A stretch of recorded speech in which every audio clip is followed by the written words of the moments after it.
అందరికీ నమస్కారం. నేను మీ అరుణ్ కుమార్, శ్రీశైలం నియోజకవర్గం, జనసేన పార్టీ. కండక్లేని దురద కత్తిపీటకెందుకు? పవన్ కళ్యాణ్ గారు కావచ్చు, ముఖ్యమంత్రులు చంద్రబాబు గారు కావచ్చు, మంత్రివర్యులు నారా లోకేష్ గారు కావచ్చు, వీరికి లేని ఆలోచన ఈ జర్నలిస్టులకు ఎందుకు, ఈ అనలిస్టులకు ఎందుకు, అదేవిధంగా ఈ ఎర్నలిస్టులకు ఎందుకని జనసేన పార్టీ నుంచి నేను అడుగుతున్నా. గత వారం నుంచి ఒక న్యూస్ వైరల్ అవుతూ వస్తుంది. ఆంధ్రప్రదేశ్ డిప్యూటీ సీఎంగా నారా లోకేష్ గారిని చేయాలని చెప్పి ఒక న్యూస్ వైరల్ చేస్తున్నారు. ఇదంతా ఒక కుట్రగా, ఇది వైసీపీ చేస్తున్న కుట్రగా నేను భావిస్తున్నా.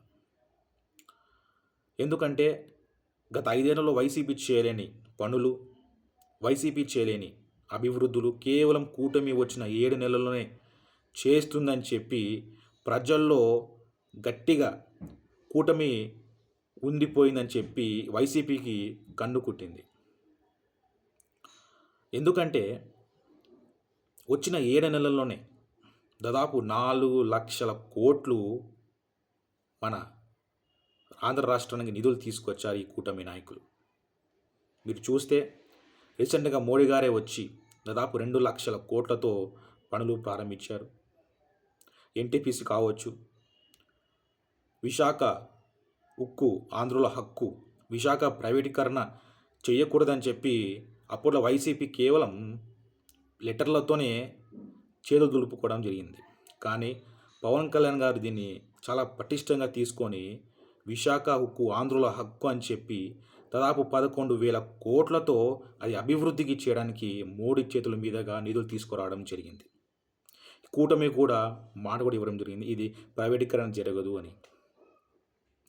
రైల్వే జోన్ కావచ్చు, అమరావతి కూడా నిధులు అభివృద్ధికి ఇవ్వడం కూడా జరిగింది. ఇన్ని లక్షల కోట్లు కేవలం 7 నెలల్లోనే వచ్చాయంటే ఒకసారి ఆలోచన చేయండి. కూటమి శ్రేణులకు, కూటమి కార్యకర్తలు కూడా చెప్తున్నా, మీరు ఆ ట్రాప్లో పడకండి.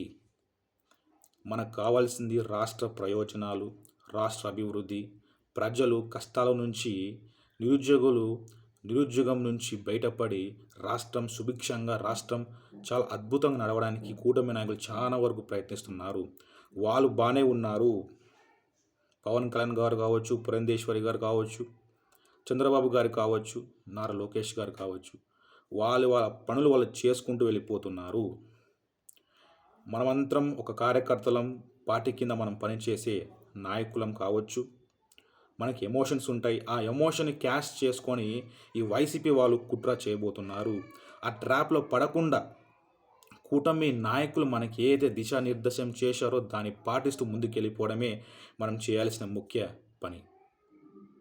నేను ఎందుకు చెప్తున్నానంటే ఈ కుట్రలో మనం పడిపోయి ఈ ఎమోషనల్ డ్యామేజ్ చేస్తూ కార్యకర్తలను రెచ్చగొట్టి మనకు గొడవలు క్రియేట్ చేసి వాళ్ళు మళ్ళీ అధికారంలోకి వస్తే ఇంకొక 20 ఏళ్ళు వెనక్కి పోతాం తప్ప మన బతుకులు మారవని చెప్పి నేను పార్టీ శ్రేణులకు, పార్టీ కార్యకర్తలకు, అందరికీ, కూటమి నాయకులందరికీ చెప్తున్నా, ఈ వైసీపీ కుట్రలో పడకండి. పైన నాకు తెలిసి ఒకవేళ 3 పార్టీలలో చిన్న విభేదాలు వచ్చినా వాళ్ళు సర్దుకోపోతుంటారు, చేసుకుంటుంటారు.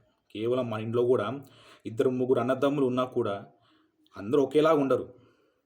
పవన్ కళ్యాణ్ గారికి ఒక స్టైల్, వే ఆఫ్ స్టైల్ ఉంటుంది. నారా లోకేష్ గారికి వే ఆఫ్ ఒక స్టైల్ ఉంటుంది. చంద్రబాబు గారికి కూడా ఒక వే ఆఫ్ స్టైల్ ఉంటుంది. చంద్రబాబు లాగా పవన్ కళ్యాణ్ పనులు చేయలేరు, పవన్ కళ్యాణ్ లాగా చంద్రబాబు గారు పని చేయలేరు. సో ఎవరి అసెట్ వాళ్ళు చేసుకుంటూ, ఎవరెవరి హక్కులను వాళ్ళు చేసుకుంటూ, వారికి ఇచ్చిన బాధలు నెరవేరుస్తూ ముందుకు వెళ్తున్నారు కూటమి నాయకులు.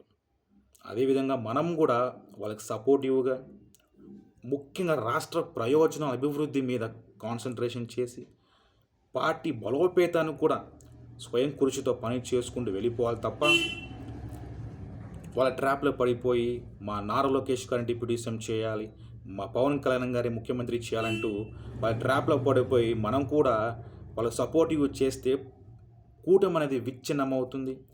కార్యకర్తల్లో విభేదాలు వచ్చేస్తాయి. కూటమి నాయకులకు అదొక పెద్ద సమస్యగా మారిపోతుంది. వారికి సమస్యలు మనం కాకూడదు, వారికి బలమే మనం వారికి చాలా వరకు మనం బలంగా ఉండాలి, బలంగా నిలబడాలని చెప్పి తెలియజేసుకుంటున్నాను.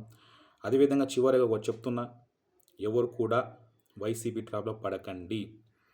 కూటమి నాయకులకు, కార్యకర్తలకు, పార్టీ శ్రేణులకు ప్రతి ఒక్కరికి తెలియజేస్తున్నా, ఇది ఒక కుట్ర.